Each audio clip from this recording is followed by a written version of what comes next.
എന്താ മോനെ, എന്താ കുട്ടികളെ പോലെ കരയുന്നേ? എന്താ ഉണ്ടായേ? അച്ഛാ, ഞാൻ അച്ഛൻ്റെ മുന്നിൽ തോറ്റുപോയ അച്ഛാ. എനിക്ക് അച്ഛനോട് പറഞ്ഞ വാക്ക് പാലിക്കാൻ പറ്റിയില്ലല്ലോ. എടാ വിധി, നീ കള്ളു കുടിച്ചോ അതോ ചീട്ട് കളിച്ചോ തോറ്റുപോകാനായി? കുടുംബത്തിന് വേണ്ടിയല്ലടാ നീ ഇത്രയും കഷ്ടപ്പെട്ടത്. വിഷമിക്കണ്ട മോനെ, കുഞ്ഞിനെ നന്നായി വളർത്താൻ വേണ്ടി ഒരു അച്ഛൻ എന്ത് ചെയ്യണോ അതാണ് നീ ചെയ്തത്. നീ തോറ്റിട്ടില്ലടാ, എല്ലാം ശരിയാകും. ഇപ്പോ ആ ഫെർണാണ്ടോ വെച്ച് നെട്ടിയ പണം വാങ്ങിക്കായിരുന്നു എന്ന് തോന്നുന്നു. ഒരിക്കലും വേണ്ട. കഴിവും യോഗ്യതയും മാത്രമാ ഈ മത്സര ലോകത്തിപ്പോൾ ഉള്ളത്.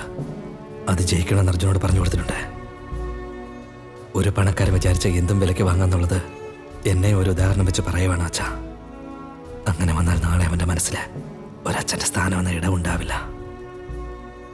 അച്ഛൻ ഇടയ്ക്കൊക്കെ പറയുന്ന വാക്കല്ലേ, ജീവിതത്തിൽ വിശ്വാസമാണ് ഏറ്റവും വലുതെന്ന്. ആ വിശ്വാസം അവനിൽ കൊണ്ടുവരണം. അവൻ ജീവിതത്തിൽ ജയിക്കണമെങ്കിൽ. ആരും ഇവിടുന്ന് പോകുമ്പോ ഒന്നും കൊണ്ടുപോകില്ല. അച്ഛനും അമ്മയും കഷ്ടപ്പെടുന്നത് മക്കള് നന്നായിരിക്കാൻ വേണ്ടിയാ. വിട്ടേക്ക്, എല്ലാം ശരിയാകും. ഈ വീട് പോയാ പോട്ടെ, വേറെ വീട് വെക്കാന്നേ. ധൈര്യമായിട്ട് ചെല്ലേ.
സിംബ, എന്താ എന്താന്ന് പറ.